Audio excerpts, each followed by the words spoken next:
o livro do Apocalipse, ele não é um livro difícil de ser compreendido, como muitas vezes parece. Parece mesmo, à primeira vista, que é muito difícil de entender Apocalipse, mas você vai ver que não é. E a gente está aqui para dar glória a Deus por isso, porque a palavra de Deus revela a intenção de Deus de se comunicar conosco. Então, é a intenção de Deus que a gente entenda. Não tem nenhum texto da Bíblia que está ali para ficar assim, aquele enigma que ninguém compreende, sabe? Todas as coisas que estão escritas, elas estão aqui para nos trazer a compreensão até o ponto que Deus deseja que nós compreendamos. E também para demonstrar para a gente quais são os limites que Deus estabeleceu, as coisas que Ele reservou para si e que não comunicou a nós, homens, para a gente não ficar tentando inventar, supor, imaginar, não ficar acreditando em mirabolâncias, porque na história da igreja, irmãos, já se acreditou em muitas coisas mirabolantes a respeito da segunda vinda de Cristo, dos significados de Apocalipse. Há seitas que se formaram a partir de compreensões assim, bem equivocadas, né, da Bíblia, e graças a Deus a gente vai ter a oportunidade de esclarecer. Então, explicando ainda para você como é que vai funcionar, né? Hoje eu quero fazer uma introdução, então vamos com calma, tá bom? Não entre em desespero, né? Não fique, nós vamos sim comendo pelas beiradas. Hoje a gente vai apresentar o livro inteiro para você, sim, vamos dar uma panorâmica para você ter uma visão mais de cima do livro, e à medida que forem chegando os outros encontros, nós vamos pegando partes, porções e vamos explicando ponto a ponto até chegar ao final, tá bom? Nós vamos fazer melhor ainda, nós vamos, a cada 3 exposições que a gente fizer, nós vamos ter um dia para responder a perguntas. Aí não vai ser como a gente fez recentemente, não. Nós vamos fazer de outra maneira. Recentemente a gente teve algumas exposições sobre o reino, coletamos perguntas e o pastor Hugo veio aqui e respondeu as perguntas que tinham chegado. Ele veio aqui e respondeu. Número 1, a resposta é essa, 2 é isso. Nós vamos fazer o seguinte, nós vamos nos assentar aqui, e são 3 pessoas que vão estar trabalhando aqui esse conteúdo com a igreja. Eu, o pastor Hugo e o seminarista José. Então, quando passar essas 3 exposições, nós vamos nos assentar aqui, junto com você, viu que eu estou aqui embaixo, para a gente já ir ficando mais de pertinho, né? Para que a gente possa responder as perguntas. E que perguntas que você vai fazer? Você vai fazer perguntas dentro daquilo que a gente já estudou. Porque às vezes você está aí, um dia eu quero, a hora que o pastor fala assim, levanta a mão quem tiver uma pergunta, eu quero que ele fale o que é o 666, e porque ele não sei quem, que me disse que não sei mais das quantas, que tem o chip do não sei o que, do implante, Não, irmão, você vai dentro do que nós estamos estudando. Até o final, nós vamos passar por tudo quanto há de que a Bíblia nos diz. Nós não estamos estudando as mirabolâncias que as pessoas estão publicando por aí. Nós vamos estudar a palavra de Deus. E por meio da palavra de Deus, você vai ver que essas coisas vão ficar esclarecidas para você. Porque quando você conhece a nota verdadeira, você sabe que a falsa é falsa, né? Então você sabe que não existe nota de R$3, tá certo? Você sabe que existe reais, você sabe que existe nota R$2, tem de R$2, tem, né? De R$5, né? Mas de 3 não tem, né, irmão? Então, toda nota de 3, de 7, de R$8, não precisa de eu ficar mostrando para você a nota de 3, a nota de 8, a nota de 15, que elas são falsas. Você já sabe, é falso. Por quê? Porque eu conheço a verdadeira. A falsa é falsa, tá bom? Então, nós estudamos a palavra a partir daí e vamos entrar, então, nesses momentos em respostas de perguntas. Mas imediatamente assim, temos 3 exposições e a gente vai ter as perguntas e respostas? Não necessariamente, porque nas quintas-feiras, toda última quinta-feira do mês, nós vamos ter uma quinta missionária.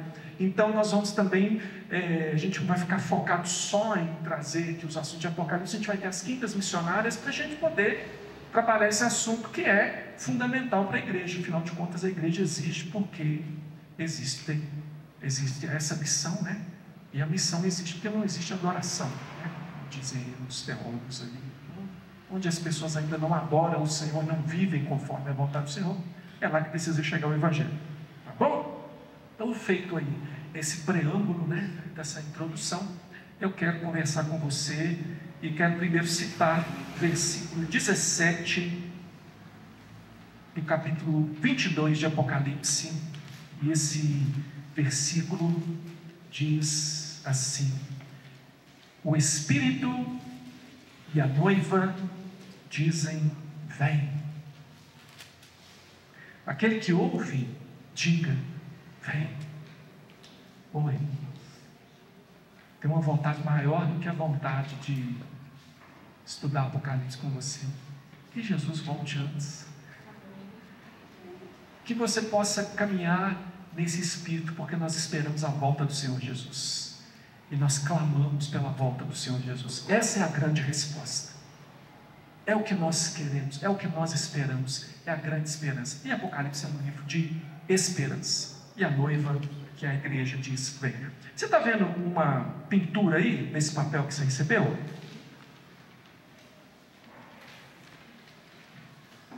Essa pintura chama-se Retirantes, é do Cândido Portinari. Eu quero perguntar a você, o que é que você está vendo aí? Quais são as impressões que você tem quando você vê essa pintura? O que é que você está vendo aí? Aí é para você falar, pode falar aí. Eu vou repetir aqui no microfone, porque o que você falar aí não vai pegar aqui nas câmeras aqui, mas eu repito aqui. O que você está vendo? Fala aí, o que você está vendo aí? Miséria? O que mais que está aí? Pobreza, fome, família, tristeza. O que mais? Hã? Velhice. O que mais você está vendo aí? Eu creio que eles estão fugindo da fome ou de alguma tragédia. Uma caminhada, uma fuga, né? Uma vida melhor. Uma busca por uma vida melhor. Você está vendo isso aí? O que mais que você está vendo aí? Uma terra seca. Essa paleta de cores, né? Porque foi escolhida aí cores para produzir esse quadro. Essa paleta, ela traz para você que sentimento, que emoção que ela traz para você? Ela traz assim alegria, ou ela traz assim uma penumbra, alguma coisa mais, uma atmosfera diferente? Que atmosfera que você percebe através das cores que estão aí? Hã? Medo, morte. Não tem assim uma atmosfera fúnebre nisso aqui? Está todo mundo de pé aqui, mas você não tem essa...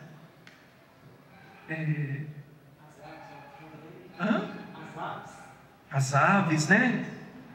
Tá uma coisa assim. Pois é, gente, que interessante, mas não está escrito, né? Não está escrito. Como é que vocês perceberam tudo isso num desenho? Numa pintura? Eu estava olhando aqui algumas observações de um estudioso dessa pintura, e ele fala que exatamente o que você falou. Ele fala, por exemplo, dos corpos magros que traduzem fome, as crianças aqui com essa aparência fantasmagórica, né? Elas trazem assim a ideia de doença. Você vê a barriga da criança inchada, né? Denotando certas doenças típicas da desnutrição e da pobreza e da falta de recursos sanitários, né? Então, tudo isso você pode ver nessa pintura. Com a verdade, as aves em cima parecem uns esperando o povo só que ele está demorando. E assim, o interessante é que a pintura, ela é uma linguagem. Você tem uma linguagem aqui. Como é que a gente compreendeu isso sem ninguém falar nada? Existe uma linguagem na pintura. Isso é um tipo de arte. Você assiste um filme e aquilo é chamado, né, a sétima arte, né, o cinema. Você vê um filme e no meio daquele filme, no enredo que você assiste, você tira uma mensagem. Olha, esse filme está querendo provar tal coisa, ele quer me fazer pensar isso ou aquilo, que às vezes não está sendo dito diretamente, mas assistindo a cena, você compreende uma ideia, você fala, tem uma ideia aqui, eu entendi o que o autor disse. Não é só porque você escutou as falas, nem só porque você viu os personagens ali, os cenários, mas porque existe uma linguagem que comunica para você alguma coisa além da cena, além do discurso. Isso nos ajuda muito a entender o Apocalipse, porque o Apocalipse ele tem uma linguagem diferente. E se você entender a linguagem, você compreende o Apocalipse.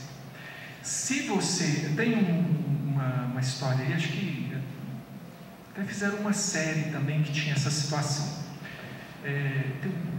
Falaram um livro também, se a Júlia tivesse aqui, ela ia me ajudar agora.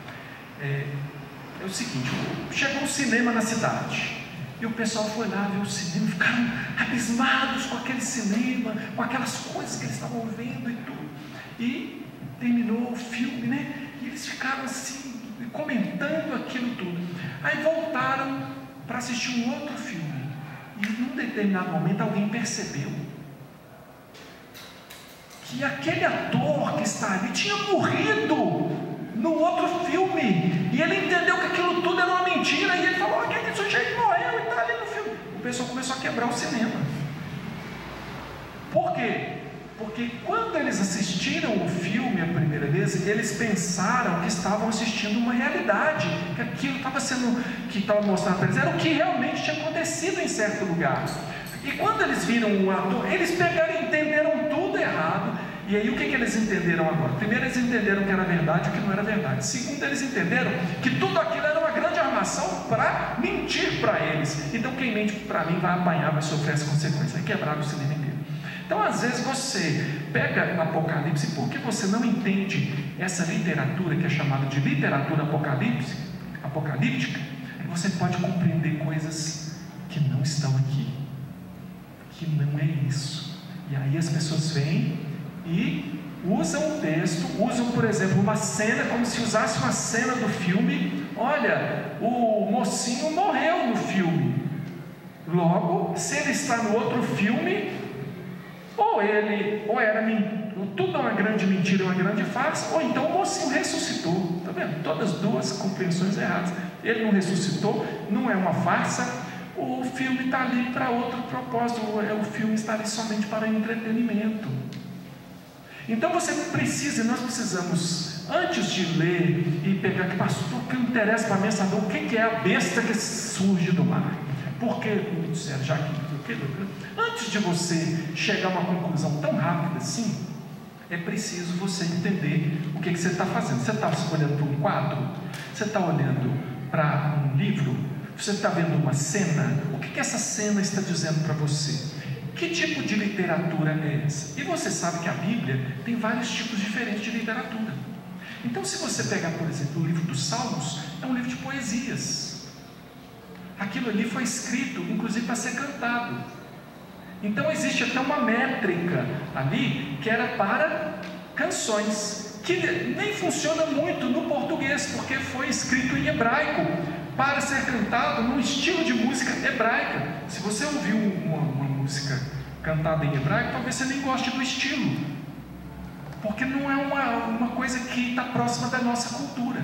Mas quando você sabe que aquele texto, ele é um texto poético, quando diz que os montes se derretem na presença do Senhor, você não fica imaginando o monte como um sorvete, assim, né? Você pode até pensar na cena, mas o que o autor quer dizer é o seguinte: porque não havia nada mais poderoso do que uma montanha para proteger contra os inimigos. A montanha também está sempre ali. Então é uma figura de algo permanente. E aí ele quer dizer o seguinte: mas aquilo que é mais duro e permanente, forte, protetor e grande, se derrete. diante da grandeza de Deus. O que é que ele quer comunicar? Ele quer comunicar a grandeza de Deus. Ele não quer dizer que lá em Israel as montanhas derretem igual sorvete, né? Se você sabe que é poesia, você trata como poesia. E aqui, essa literatura, chamada literatura apocalíptica, ela é uma literatura de figuras, né? E se você quiser anotar, você vê aí a gente deixou espaço, né, para você, à medida que a gente for falando. Eu estou falando agora de literatura apocalíptica. Como que é essa literatura? Ela usa figuras para transmitir a mensagem. Então, ela se parece com a narrativa, por causa da prosa. Ela parece que você está lendo. Se você pegar Mateus, você vai ver lá uma sucessão de eventos na vida de Jesus. Então acontece uma coisa com Jesus, depois acontece outra, depois acontece outra, vai uma sucessão. E aquilo que você lê em Mateus realmente aconteceu assim como está escrito lá. Quando você lê Apocalipse, você tem lá narrativas também, mas narrativa é como se alguém estivesse descrevendo um quadro como esse que está aí na sua frente do Fortinário. Imagine aqui que você já foi em museus que são preparados para receber pessoas com deficiência visual. Então, o deficiente visual se aproxima e às vezes tem uma narração da obra. Às vezes ele coloca ali um fone, ele pode tocar, algumas obras podem ser tocadas, outras não, e ele ouve. Aqui você está diante do quadro chamado Mona Lisa. Ele foi pintado ele é assim, os cabelos são assim, as feições, a face é desse jeito, as cores que foram usadas, vai descrevendo tudo do jeito que vocês descreveram o quadro que vocês estão vendo. Apocalipse é uma descrição de cenas, e a cada cena, a cada quadro, nós temos uma mensagem, algumas mensagens que estão ali. Então, nós precisamos saber, primeiramente, que a literatura apocalíptica, ela não está aqui para nos mostrar algo literal. Por exemplo, a visão de Jesus, olhos de fogo, da sua boca sai uma espada de 2 gumes, os seus pés são de latão. Irmão, eu quero sair correndo, você não quer não? Será que Jesus, realmente, você vai passar por Jesus e Jesus sai uma espadona da boca dele? Mas cada um desses elementos tem um significado, que no momento oportuno nós vamos trabalhar. Mas eu quero só que você saiba que tem muitas figuras ali, e o livro inteiro é um livro de figuras, quadros, descrições de cena, como se eu te contasse o filme. Digamos que eu coloco aqui, eu escolho aqui 7 pessoas que assistiram um determinado filme. Eu coloco aqui uma do lado da outra e nós vamos passar um microfone para cada uma. E você vai, olha, dá aqui um resumo para mim do filme. E aí o primeiro diz: o filme acontece isso. O segundo vai contar o mesmo filme, vai fazer a mesma narração, mas ele vai usar outras palavras e ele vai descrever outros ângulos, outras nuances daquele mesmo filme. E no final você tem 7 descrições de um só filme. Apocalipse também é assim. Então a linguagem apocalíptica, ela é assim. A gente não pode ver as cenas como concretas, mas como figurativas. E compreendendo o livro todo e a mensagem repetida várias vezes no livro, você vai então, depois disso, compreender a coerência que esse livro tem com a Bíblia toda. Então não é um livro assim, vai ser um livro estranho, parece um livro estranho mesmo, a gente não está acostumado. Isso é uma literatura que hoje em dia não se escreve assim mais também.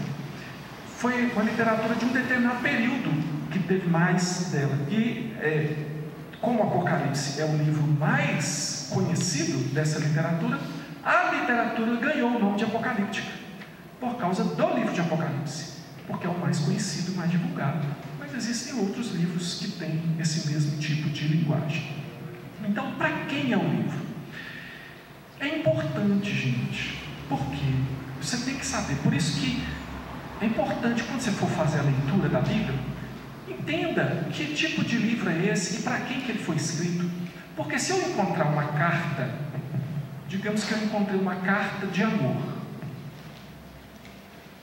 Bom, primeiro eu já identifiquei que é um estilo de escrita de carta, é uma comunicação pessoal entre pessoas.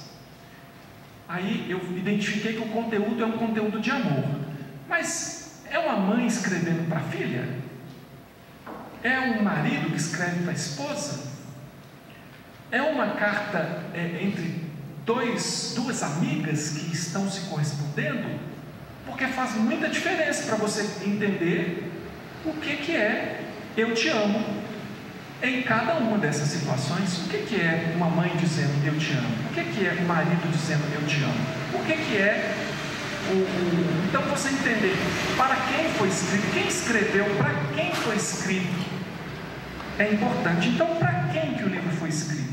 Os leitores originais. Quem que leu esse livro a primeira vez? Bom, o período era o final da era apostólica. Só João estava vivo dos apóstolos. A igreja estava debaixo de uma perseguição severa através de Domiciano.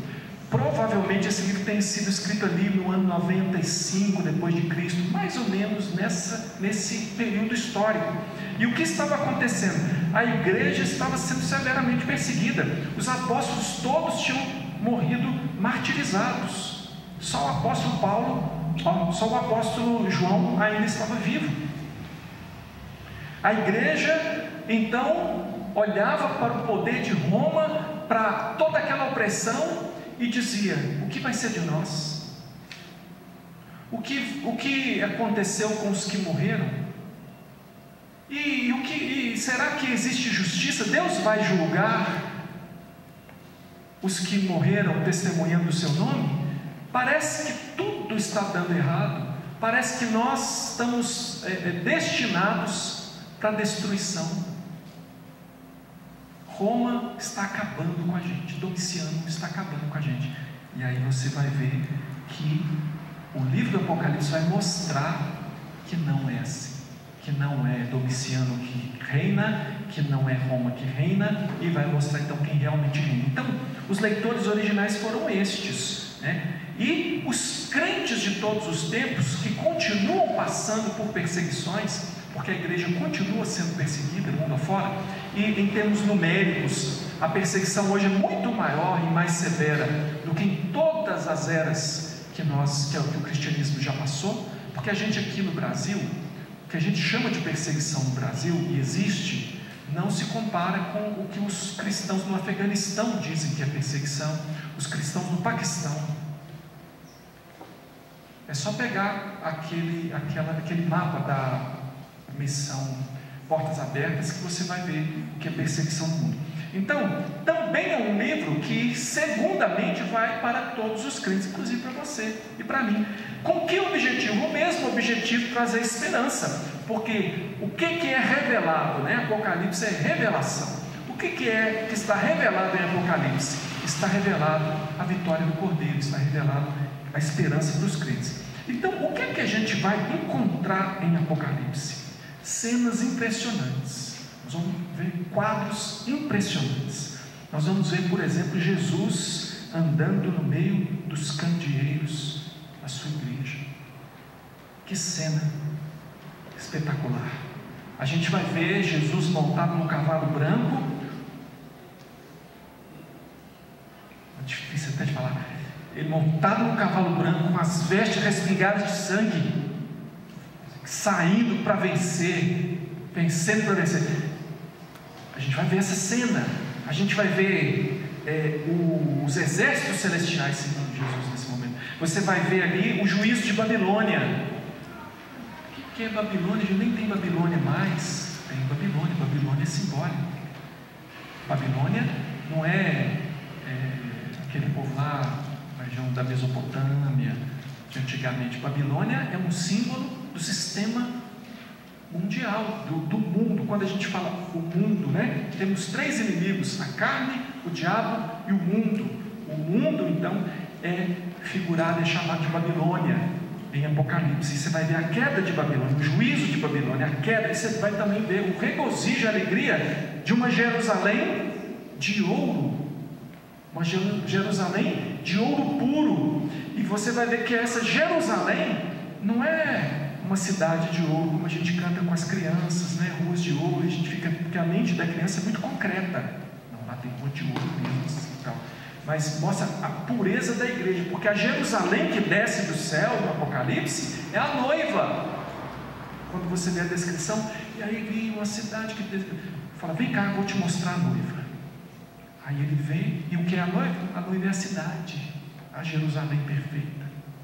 Então, a figura ali é a noiva. Então você tem o juízo de Babilônia, você tem a Jerusalém de ouro, você tem ali a figura, a cena do trono de Deus, fantástica a cena do trono, né? Você vê então o amor de Deus revelado na sua obra, e o que nós temos ali é o consolo, a redenção.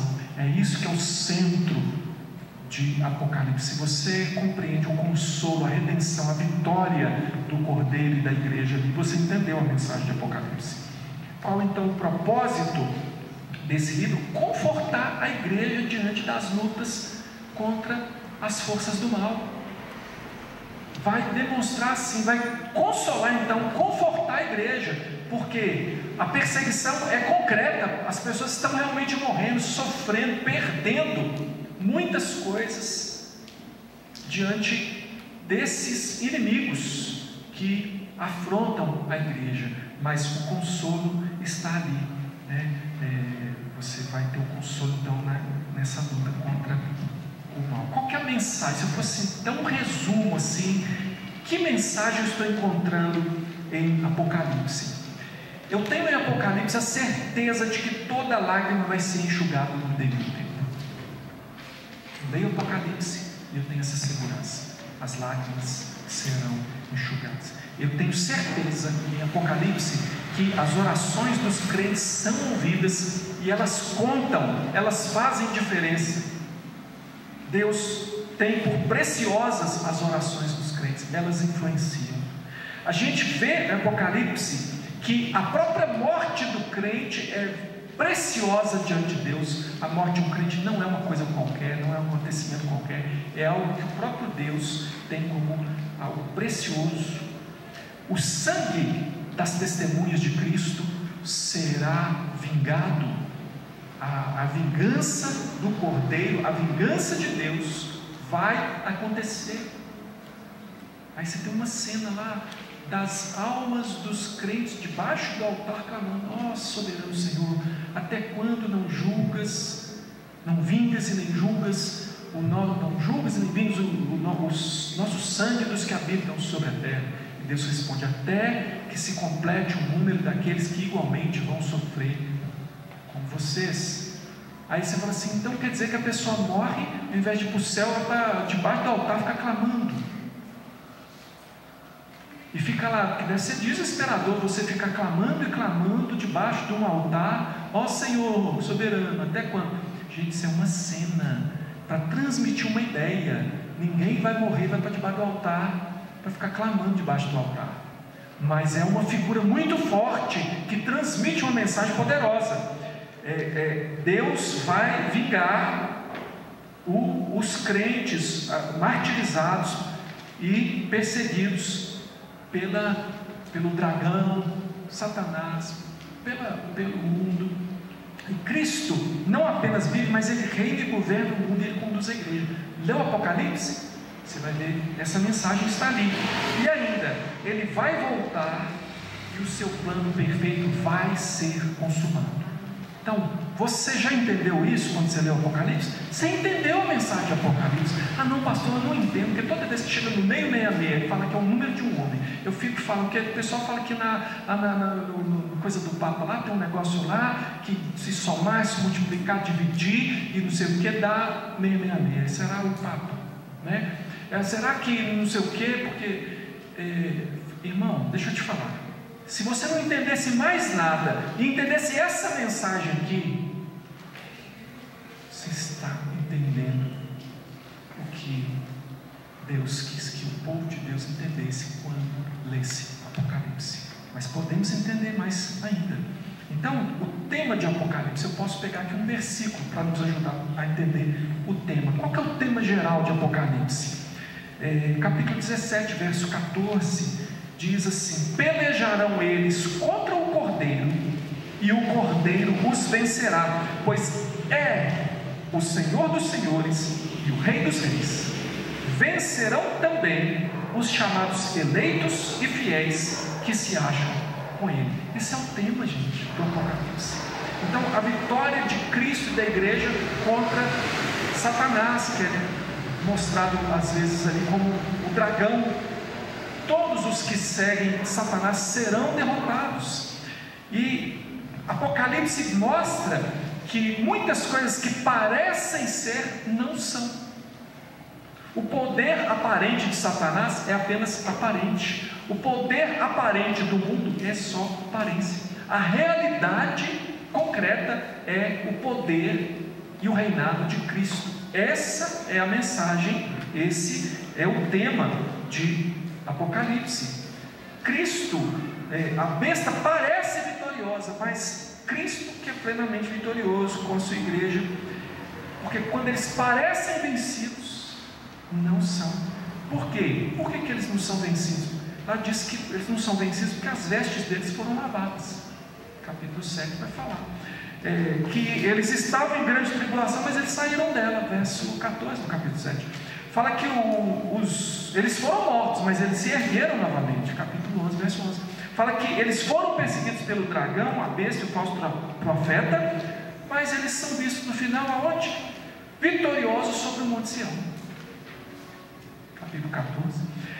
Parecem vencidos, mas reinam sobre a terra. Capítulo 5, verso 11. Tanto nos 1000 anos como eternamente, no novo céu e na nova terra. Versículo 5 do capítulo 22. Os que parecem vencer, então, o dragão, a besta, o falso profeta, Babilônia, eles são vencidos. Por quê? Babilônia cai, a besta e o falso profeta são terrivelmente punidos, o dragão é confinado num tormento eterno. Então, é o que nós vemos como tema de Apocalipse. Agora, a que tempos Apocalipse faz referência? Isso aqui é uma coisa que o pessoal não presta atenção. Mas se você observar o que eu vou mostrar para você aqui, você vai ver que é fácil de saber. A que tempos? Aí o pessoal fala assim: isso aqui se refere aos últimos tempos. Bom, se você sabe o que significa a expressão últimos tempos na Bíblia, você sabe que é desde a vinda de Jesus até a consumação, é últimos tempos. Tudo isso. Então, os 2000 anos que já passaram está dentro do que a Bíblia chama de últimos tempos. Só que a gente imagina últimos tempos dentro de uma sequência de alguns anos que fecham todo aquele período e que Cristo volta. Não. Segundo a Bíblia, e não segundo ou as pessoas supõem ou dizem por aí, segundo a Bíblia, essa expressão últimos tempos se refere a esse período. Pode estudar essa expressão que você vai ver que é isso que significa. Então, faz referência a que período? Da primeira vinda de Cristo até a segunda vinda de Cristo, aquela consumação ali que vai dar início a uma eternidade na qual não há mais a presença do pecado. Veja que por meio do Evangelho concretizado em Cristo Jesus, a vinda de Cristo Jesus, nós somos libertos do pecado. Nós não somos mais escravos do pecado,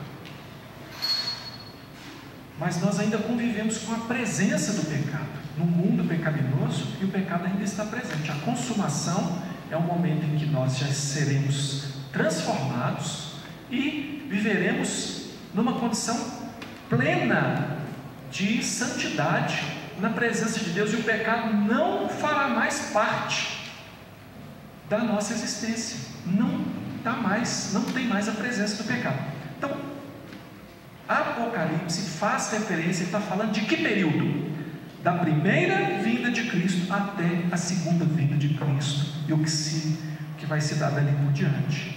O autor, eu já falei, é o apóstolo João, é isso que nós cremos.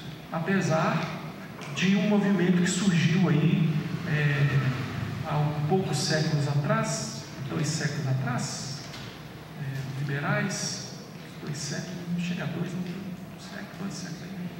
que começou a querer fazer uma releitura da Bíblia a partir da racionalidade. Então, eles falam assim: não, vamos ler a Bíblia aqui, vamos ver o que tem esse negócio aqui. Bom, aqui está falando que tem um milagre aqui. Como o milagre não existe, a gente tem que entender que isso aqui não pode ser assim. Então, eu acho que o estilo de literatura de Apocalipse é diferente do estilo de literatura do Evangelho de João. Então, não foi João que escreveu. E é fraco o argumento, tá, irmãos? Eu não estou aqui para argumentar quanto a isso. Nós cremos na inerrância da Escritura, nós cremos na suficiência da Escritura, nós cremos que toda a Escritura é divinamente inspirada, etc. e tal.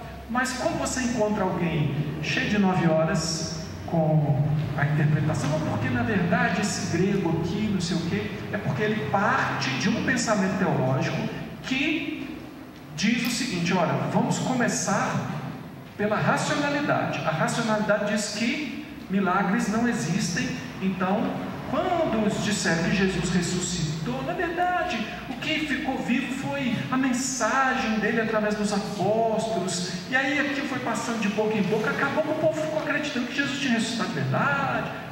Mas é tudo invenção que não tem absolutamente nada a ver com a realidade do que foi a história da igreja.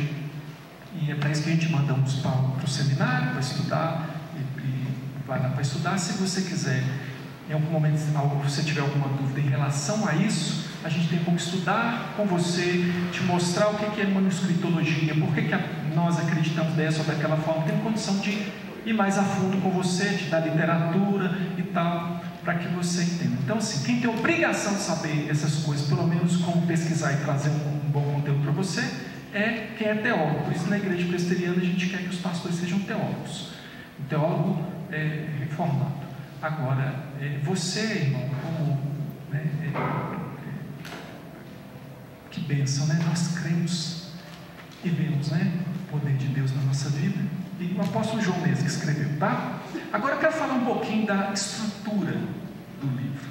Gente, você perceber a estrutura do livro, você vai ver que o livro começa a ficar facinho de entender.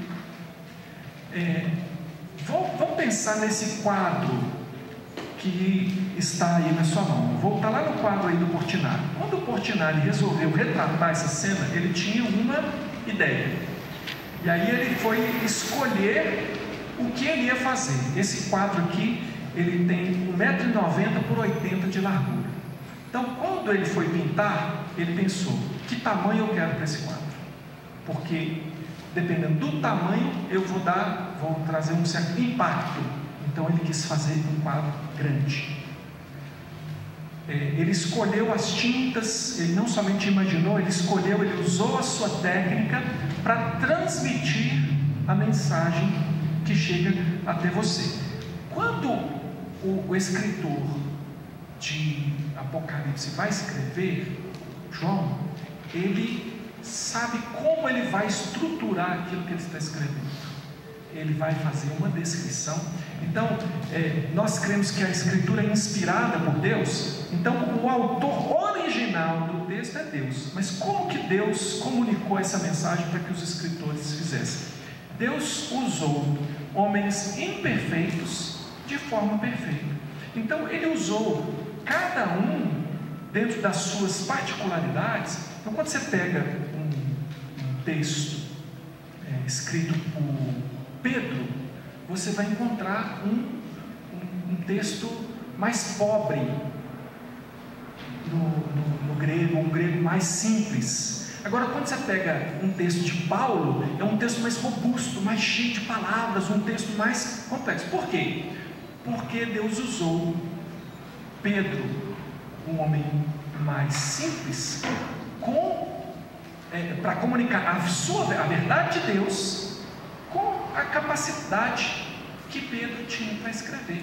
Então Deus pega João ali próximo dos seus 90 anos ali, e àquela altura João escreve Apocalipse e ele estrutura o livro. Primeiro, Deus traz essa estrutura porque as cenas são as cenas que Deus mostra para ele. Então Deus traz a estrutura, mas quando ele vai escrever, então ele registra aquilo de uma forma organizada. Então existe uma estrutura que quando você observa, eu vou mostrar para você. Até agora você não sabe muito do que eu estou falando, mas na hora que eu mostrar aqui, você fala: ó, não é que estava aqui mesmo? Que é o seguinte, aqui nós temos sessões paralelas. O que é uma sessão? É igual eu dei o exemplo das 7 pessoas contando o mesmo filme. Eu tenho 7 vezes a mesma história sendo contada. Então, o que a gente tem em Apocalipse não é assim que o que começa ali, aí acontece aquilo outro, e vai acontecendo até o final, mudando tudo, não. Tem 7 blocos de texto contando a mesma história de um ângulo diferente. Igual a gente tem 4 evangelhos contando a mesma história de ângulos diferentes. Aqui nós temos 7 vezes as mesmas cenas de ângulos diferentes. Então eu tenho aqui, por exemplo, é como se eu tivesse 7 pinturas. Ao invés de ter uma pintura dos retirantes, Portinari tivesse pintado 7 quadros diferentes da mesma cena. Então é isso que a gente tem. Eu vou mostrar para você. E o número 7 é muito interessante a gente observar, porque ele está presente em Apocalipse. Ele aparece demais no Apocalipse como um todo. Então vamos lá. Do capítulo 1, versículo 1 até o capítulo 3, 22. Está aí nessa parte a estrutura. Tem os versículos aí, tá? Se você quiser olhar e colocar aí na frente aí o que é esse período aí. E também, se você quiser pegar a sua Bíblia para dar aquela conferidinha aí, porque eu vou mostrar o início e o fim, e o início e o fim sempre é igual. Ele começa de uma forma e termina da mesma forma, esses períodos. Então aqui eu tenho o quê? Dentro desse período aqui, eu tenho as 7 igrejas. É a cena de Cristo no meio dos candeeiros, as 7 igrejas ali. Então o número 7, por que 7? 7 é um número que denota completude, aquilo que é completo. Então, por exemplo, são 7 dias na semana. Então, na cultura judaica, o 7 ganhou essa conotação daquilo que é completo. Se uma coisa é completa, é 7, o número que vai indicar. Então, são 7 igrejas, são 7. Primeiro eu estou falando das 7 igrejas, mas falando do número 7, você vai ver 7 igrejas, você vai ver 7 selos, 7 trombetas, 7 taças, 7 Espíritos de Deus, 7 trovões, 7 cabeças da besta. Se fosse literal, irmão, então nós não temos mais trindade, nós temos 9 pessoas na divindade. Porque tem um lugar que fala dos 7 Espíritos de Deus. Mas como que é 7 Espíritos de Deus? Não é só um Espírito de Deus, o Espírito Santo? Deus é Espírito. Como é que é isso? 7 Espíritos de Deus. Então, Pai, Filho, mais 7, 9. Então, lógico, ninguém nunca na história propôs que não fosse trindade, que era 9. Mas há outras coisas aqui, o pessoal quer falar, não, isso aqui é literal. Isso aqui é literal. E não é justo com o texto, porque se o texto é poético, aí você fala aqui, diz que os montes estão se derretendo na presença do Senhor. E aí, no outro lugar, diz que os montes, sei lá, batem palmas. Aí você fala assim, o monte não derrete não, mas bate palma. Bate palma é literal, mas derreter não é. Não é justo, ou é figura ou não é figura. Compreende? Eu estou estudando um tipo de literatura. É uma literatura cheia de figuras. Você vai ler contos e lendas dos irmãos Grimm.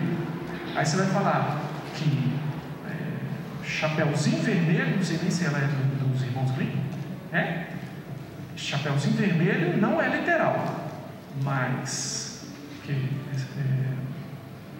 Rapunzel, não sei se ela é dos irmãos Grimm.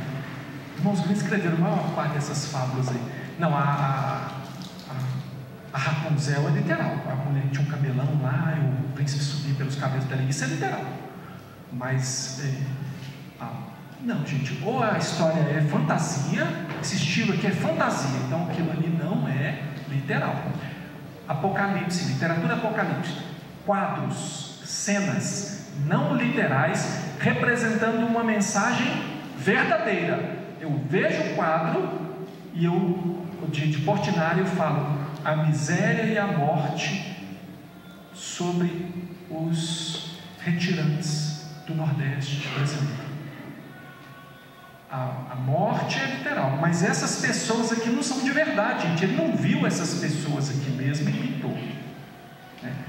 Então, autoria, já falei da autoria.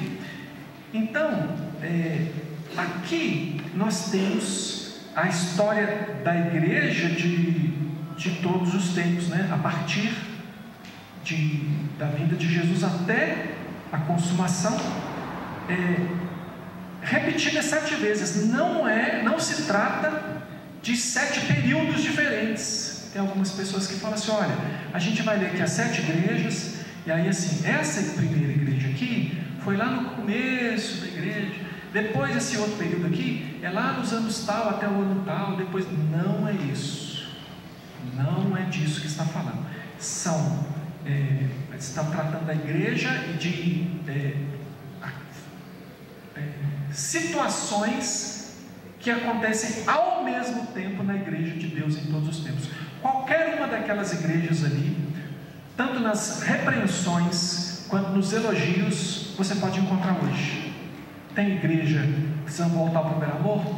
Tem igreja fazendo como a igreja de Filadélfia? Tem. Então, tudo ao mesmo tempo, tá? Então, 7 igrejas. Aí, então começa esses períodos, eles sempre começam e terminam da mesma forma. Você vai ver que, por exemplo, o segundo período aí, do capítulo 4, de 1 até o 7:17, você vai ver todo o período, né? Desde o cordeiro sendo imolado, o cordeiro sendo morto, até o juízo final, que termina com juízo. Então, toda a estrutura que a gente vê logo a seguir, ela segue o mesmo modelo. Você tem as 7 trombetas. Eu estava falando aqui, né? Do 4, 1 ao 7, você tem a visão do céu e dos seus. Então, você começa com o cordeiro sendo imolado e vai até o juízo. Contou a mesma história. Como é que termina a história da humanidade? Juízo final e a vida eterna. As 7 trombetas, do 8:1 até o 11:19, essa sessão, a gente pode dar o nome de as 7 trombetas. O principal aí da história são as 7 trombetas. Então, elas afetam o mundo, mostram o que acontece com a igreja e encerra como? Com o juízo final. Aí você vai para a quarta cena. A quarta cena está do capítulo 12, 1 até o versículo 20 do capítulo 14. Do que trata essa história ali? O dragão perseguidor. Aí você tem um dragão perseguindo ali, que vai perseguir a Jesus, né? Ele vai lá perseguir o menino que vai nascer. Ele fica lá de boca aberta tentando pegar, e aí o menino ele não consegue pegar, né? Aí o menino vai para o céu e ele vai perseguir a igreja. Gente, a história da igreja as investidas de Satanás para impedir o nascimento de Jesus. Não consegue matar Jesus no ventre de Maria, não consegue matar Jesus na infância, não consegue matar Jesus até quando Deus falou: agora é hora de morrer na cruz. Então ele não consegue. Jesus derrota o dragão, esmaga a cabeça da serpente, derrota o dragão e é assunto ao céu. Satanás não pega ele de jeito nenhum e sobe o céu e está reinando. Aí ele se volta contra a igreja então eu vou perseguir os eleitos. E aí ele fica perseguindo até que ele destruído, né? Ele tem um juízo. O período termina com a segunda vinda de Cristo. Então vem Jesus, derrota completamente o dragão. O quinto movimento aí, a quinta cena, fala das 7 taças da ira de Deus, capítulo 15, 1 até o 16, versículo 21. Então, a ira completa de Deus, né? As 7 taças, como que a ira de Deus se derrama sobre a terra na história da igreja, desde a vinda de Cristo, a primeira vinda de Cristo, até a segunda vinda de Cristo. Então se trata disso, desse movimento de como que a ira de Deus se abate sobre a terra durante a história, como hoje nós temos a ira de Deus se abatendo sobre a terra. Então você vê esses eventos todos que acontecem, que se você voltar lá no sermão de Jesus, ele vai falar de guerras, rumores de guerras, não é o fim. Então, o que Jesus está falando de uma forma mais concreta, sem dar detalhes, datas e tudo, Jesus é mais concreto quando ele fala sobre a destruição do templo de Jerusalém, por exemplo, que não ia passar aquela geração sem que pedra, que não ficasse pedra sobre pedra. E aí você vai ver no ano 70 a destruição de Jerusalém, como que eles incendiaram aquele lugar. Tinha muito ouro no templo, aquele ouro derrete, entranha nas pedras, e eles vão arrancar as pedras para tirar o ouro. Então eles devastaram, arrancaram aquele templo, não ficou nada ali, né? Então Jesus, as falas de Jesus, elas são em algum ponto enigmáticas, no sentido de que ele não está revelando tudo, mas Jesus não está usando linguagem apocalíptica, ele só não está dando detalhes, ele está falando de uma forma mais. Agora, aqui na linguagem apocalíptica, 7 taças de Deus, é como que a ira de Deus é distribuída, é lançada sobre a terra por causa da maldade dos homens. E como que termina isso aqui? Juízo final. Os capítulo 16, versículos 20 a 21, escreve assim: todas as ilhas fugiram, e os montes não foram achados. Também desabou do céu sobre os homens grande saraivada, com pedras que pesavam cerca de 1 talento. E por causa do flagelo da chuva das pedras, os homens blasfemaram de Deus, porquanto seu flagelo era sobremodo grande. Então, enquanto se abate a ira de Deus sobre os homens, com fenômenos gerais, tanto da natureza como outras calamidades, qual que é a resposta que os homens têm dado? Se afastar cada vez mais de Deus e blasfemar contra Deus. Então não é que vai ter um dia que vai ter uma grande chuva de pedras, que vai ser isso que João falou, mas que esse lançar da ira de Deus sobre a terra, que eventualmente também se manifesta através de eventos da natureza, e não está falando só disso, é algo que acontece durante todo o período da igreja. Aí você tem o 6º movimento aí, que é a queda da grande Babilônia. Então o que descreve lá, nesse período aqui, que é do capítulo 17, versículo 1 até o 19, 21? Os atos da grande Babilônia. Quem é essa grande Babilônia? Como é que ela age? O que ela faz e tudo? Como é que ela caminha e como é que ela cai? Então a queda da Babilônia é o juízo, a mesma história. A mesma história. Por quê? Babilônia, ela está em qualquer outra dessas cenas. O mundo, a estrutura do mundo que persegue a igreja, que é anti-Deus, que é oposição a Deus, ela é organizada. Gente, Babilônia vem de Babel. Tem uma ligação entre Babel, a primeira iniciativa formal dos homens de desobedecer a Deus, assim, a primeira vez que os homens disseram: nós vamos contrariar a ordem direta de Deus, que é espalhem-se sobre a terra, porque ao espalhar-se sobre a terra, né, eles estariam espalhando a imagem de Deus, falando: não, nós vamos fazer o contrário, nós vamos fazer uma torre e vamos celebrar o nosso nome. Essa atitude é o centro, o espírito de Babilônia, que é o espírito do homem moderno, como sempre foi o espírito do homem rebelde contra Deus. Não obedecer a Deus e buscar a glória própria, a vontade própria, os planos próprios e resistir a Deus e contrariar a Deus em benefício próprio. Eu só obedeço a Deus naquilo que me interessa. Então, na verdade, eu não obedeço a Deus porque me interessa tal coisa. Se Deus está mandando fazer e eu estou fazendo, não é por obediência a Deus, porque eu só faço aquilo que me interessa. E todo esse espírito anti-Deus é derrotado na queda de Babilônia. Essa organização que produz essa civilização, esse mundo como nós vemos, né, e uma grande organização mundial, pela paz entre os homens, essa conversa fiada que a gente escuta, e alguém pode fazer um recorte disso aqui e sair por aí dizendo que os cristãos são contra a paz, né? Que é isso que fazem. Nós somos a favor da paz, mas nós servimos ao príncipe da paz, e nós não adotamos as estruturas humanas, nem temos esperança nas estruturas humanas, nos governos humanos, nos movimentos humanos, nas propostas humanas, mas nós cremos no governo de Deus. Jesus Cristo já governa. Você entende isso, que Jesus já está governando, Ele já está entronizado? Você entende isso? Entende mesmo? Ou você tem dúvida? Não, Jesus vai reinar depois. Agora Jesus deve estar descansando, deve estar dormindo, cochilando. Não, está dando uma voltinha no... Jesus está entronizado hoje, porque isso é importante. Sabe por quê?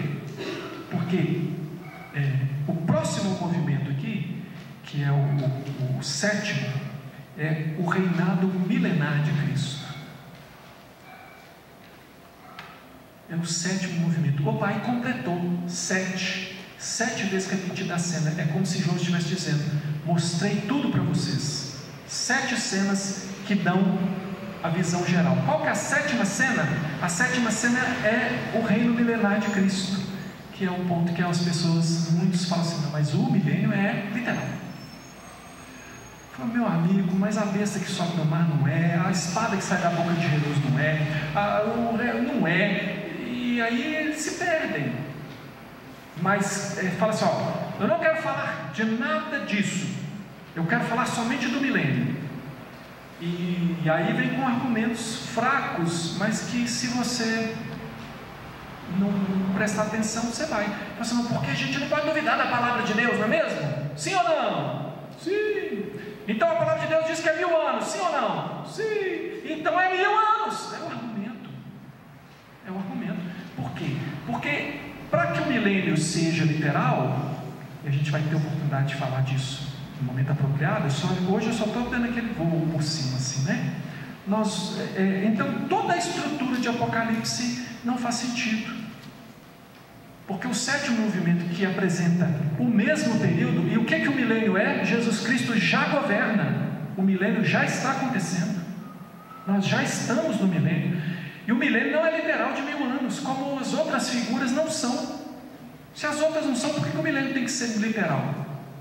Aí, Cristo já está reinando. Aí eu perguntei antes: Cristo já está reinando, sim ou não? Aí você fala assim. Aí, mas as pessoas dizem: ele está reinando, mas ele vai reinar direito mesmo? É a partir do milênio, ou melhor ainda, depois de todas as coisas. Deus está e sempre esteve, nunca houve um momento da história em que Deus não estivesse governando. E Cristo está entronizado, e foi exatamente isso que aconteceu quando ele foi assunto aos céus. Esse é o evangelho que nós pregamos. Nós pregamos o evangelho em que Cristo está entronizado, ou ele não está entronizado? Onde está Jesus? Na cruz. Jesus está o quê? Esperando o quê? Então, a Bíblia é coerente, irmãos. A Bíblia, ela tem uma coerência do início ao fim. Todas as coisas são interconectadas. Então, 6 vezes foi mostrada uma cena completa. A cena do milênio, ela é uma cena completa também. Então eu coloquei aqui assim: 20 mais 21, não é menos 22 não, tá? É 21 e 22. Apareceu, né, matemática aqui, mas não tem nenhuma matemática aqui, tá? É 20 mais 21, 22, por quê? Porque 20 você tem uma descrição completa aqui do milênio. 21 e 22 é o desfecho do livro todo. Então, o período que a gente tem aqui, do milênio, o que a gente tem nesse período? Satanás é preso. Ah, mas Satanás está preso? Satanás foi derrotado e a sua atuação subjugada. como nunca antes. Então, Satanás, hoje, ele está restrito na sua atuação. Desde a vinda de Jesus, a atuação de Satanás foi drasticamente reduzida. O que acontece, irmãos, a partir da vinda de Jesus? Lembra, Jesus vem, aí está lá Jesus num certo lugar, lá perto de Gadara, ou Gerasa, dependendo do autor, e aí vem o gadareno ou geraseno, desesperado. Qual que é o desespero do gadareno? Viestes a perder-nos antes do tempo. Tipo assim, o que é isso? É um juízo final? O que é isso? Aí tá. Pensa como que Jesus era o terror, o filme de terror de verdade. O diabo, Jesus sobre a terra. Agora, quando Jesus vai aos céus, ele inaugura a igreja nos enviando o Espírito, para que cada um de nós fosse habitado por Deus. Então, a realidade é que todos nós hoje, habitados pelo Espírito Santo, somos o terror do inferno. A atuação da igreja é sentida. O agir do Espírito Santo, o agir de Deus, refreia a operação do maligno. Então, Satanás, ele está preso, como é a descrição aqui. Haverá uma intensificação, que diz que aí ele vai ser solto por um tempo, vai haver um período de intensificação da operação de Satanás, no período mais próximo da conclusão e da volta de Cristo, sim, mas o milênio trata daquilo que nós já estamos vivendo. Aí o problema é o nome que deram para os que acreditam dessa forma. O nome dos que creem dessa forma, como eu creio, o nome desse pensamento, dessa descrição do Apocalipse, é chamado de amilenismo. O que é amilenismo? A é não, é uma negativa. Então é não milenismo. É um nome péssimo. O nome é horroroso. Ainda bem que não está nem na Bíblia, né? Porque aí alguém vai entender que nós estamos negando o milênio. Não estamos negando o milênio, irmão. Só que o milênio não é literal e ele já está em curso, porque Satanás está preso, ele será solto por breve tempo, vai ser julgado. Os crentes vão triunfar finalmente. Então, o fechamento desse período aqui também, desse período que eu falo, é dessa seção de textos do capítulo 20 até o 22, nesse você tem ali, no 20 você já tem, né, o juízo, e aí você tem a conclusão ali do livro, no 21 e 22. Então, se você começa já a perceber que são 7 vezes que a mesma cena está mostrada, você já começa a entender, peraí, então não é que tudo é sucessivo, tudo são quadros sobrepostos. É um quadro em cima do outro, e a gente junta tudo para fazer um grande quadro, um grande cenário, para a gente entender de forma mais completa. Vamos perceber também 2 outras grandes seções no livro. Se a gente for dividir o livro em 2, a gente também pode fazer isso. Você dividir ele do 1 até o 11, e você vai ter ali a luta entre os homens. O que está mais em foco ali é a luta, os conflitos entre os homens. O mundo ataca, a igreja é vingada, protegida e vitoriosa. Então ali está mais em foco as ações dos homens, é o que está mais em foco. Não é que não tem outras cenas não, outros personagens não, mas se você olhar do 12 ao 22, você vai ver um pano de fundo mais denso, que você vai ver ali Satanás, o foco ali aparece Satanás perseguindo a semente santa, né, perseguindo o povo de Deus. Você vai ver ali, né, começando com Cristo e se voltando para a igreja, orquestrando os inimigos ali, até a sua derrota final, no juízo final, e a glorificação da igreja, que termina ali com a adoração santa e plena de Deus. Então, se você for dividir em 2 blocos, você vai ver que na primeira parte os acontecimentos entre os homens estão mais abundantes, e na segunda parte a conotação está mais focada em Satanás e o que está acontecendo espiritualmente, que está influenciando e atingindo os homens, tá bom?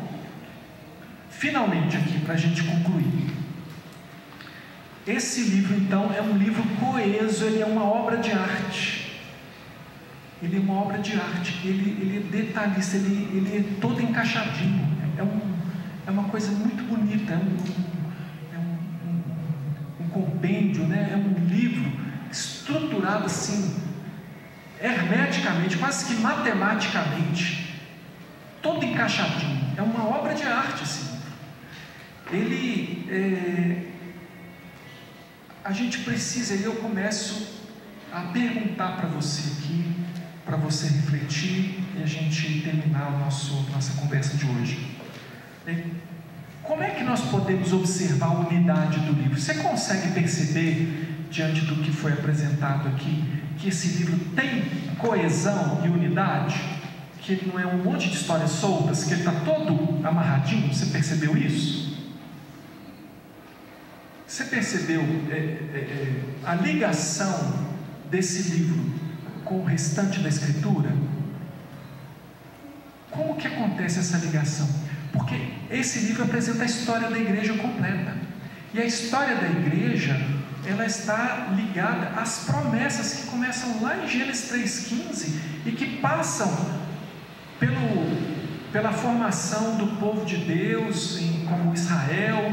Depois o reino vai progredindo até chegar a Jesus e dali para diante. Então você tem o Antigo Testamento como uma preparação para o Novo. O Novo é marcado pelos Evangelhos, que é a vinda de Jesus, e transcorre o restante. Então o livro de Apocalipse mostra a história da igreja e mostra como que a Bíblia é toda conectada, como que a história, como que o Novo Testamento todo ele é coeso e ligado ao Antigo Testamento. É por isso também, irmãos, que nós estamos apresentando aqui nos domingos o reino. Nós fizemos aquela introdução do reino, e agora nós vamos apresentar o reino através de, mais especificamente, 2 Samuel. Nós vamos pregar 2 Samuel inteiro. Nós estamos apresentando aqui 3 mensagens introdutórias que estão focadas mostra o período dos juízes, entra ali em 3 personagens centrais de 1 Samuel, que é o próprio Samuel, depois Saul, depois Davi. Aí você vai ver ali, então, qual que é a questão aqui? O reino.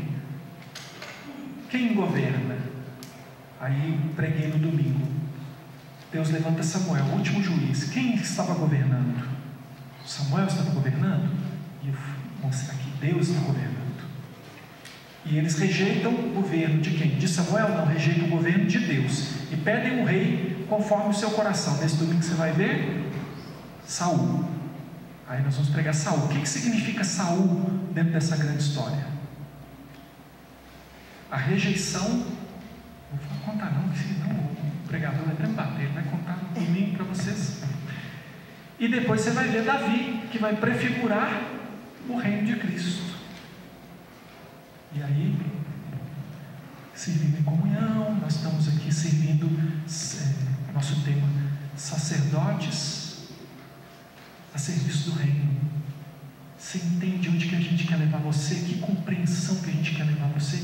Quero que você entenda a história da redenção. Quero que você entenda onde que você se encaixa. Quero que você se veja dentro da história toda, desde a criação até a consumação. Você falou, eu estou aqui, a minha obra é essa, a minha contribuição é essa, a minha participação é essa, a expectativa que Deus tem comigo é essa, e eu estou fazendo isso, eu tenho certeza disso, porque eu entendo a Bíblia. Eu entendo a Bíblia toda, eu entendo o plano geral, e cada dia que eu estudo eu entendo mais algum detalhe, eu aprofundo, fico mais firme naquele entendimento. É isso que nós estamos propondo para a igreja, para você. Então, de que maneira que ele está ligado ao restante da Escritura? E eu gostaria de convidar você a ficar de pé para a gente orar, e eu queria que você orasse com a pergunta em mente: de que maneira tudo aquilo que foi falado nessa noite, tudo aquilo que você tem recebido aí, se liga à sua história. O que você tem a ver com toda essa história? Vamos orar? Vamos pedir a Deus que nos ensine, que nos mostre quem nós somos, o que nós estamos vivendo, para que você possa entender o mundo no qual você vive, para que você possa entender as coisas que acontecem com você. Por que acontece o que acontece com você? Para você entender as inclinações do seu coração, você entender as seduções que o mundo está propondo. Você vai entender quando a gente vai explicando aqui, falando das figuras, você vai falar: então é por isso que Satanás tem conseguido certas coisas no mundo. Olha como é que eu estou me aproximando disso aqui. Eu preciso me afastar disso. Eu preciso entender que quando eu me coloco nessa postura, eu estou favorecendo Babilônia e não a Jerusalém Celestial. Vamos pedir a Deus para nos ensinar isso, irmão? Pede aí a Deus. Senhor Jesus, nós te rogamos que o Senhor nos dê um entendimento que não seja assim, aquele entendimento para debate, aquele entendimento para ficar discutindo com as pessoas, para falar que a gente sabe das coisas, mas aquele entendimento que nos posiciona, ó Deus, no reino do Senhor, como o Senhor espera de nós. Ajuda-nos, Senhor Deus, a sermos firmes no Evangelho do Senhor e a agirmos em conformidade com verdadeiros sacerdotes, súditos do reino celestial, implantado na descida do Espírito Santo, governados não por uma lei escrita no papel, mas por uma lei escrita no nosso coração, escrita, Senhor Deus, com o poder e a operação do Espírito do Senhor que governa a tua igreja, porque o Senhor Jesus está entronizado e para nós o Senhor manda. Para nós são as tuas leis e a tua vontade, Senhor Deus, acima de todas as coisas. Nós buscamos o Senhor e o teu reino acima de todas as coisas, Senhor Deus, porque as outras coisas, Senhor Deus, são as outras coisas, e o Senhor nos acrescenta aquilo que nós precisarmos. Mas Deus, glorificamos a Ti acima de tudo. Ajuda-nos a sermos verdadeiros crentes. Abençoa o teu povo, Senhor Deus, que façamos bom proveito do ensinamento da tua palavra. Oramos em nome de Jesus. Amém, Senhor.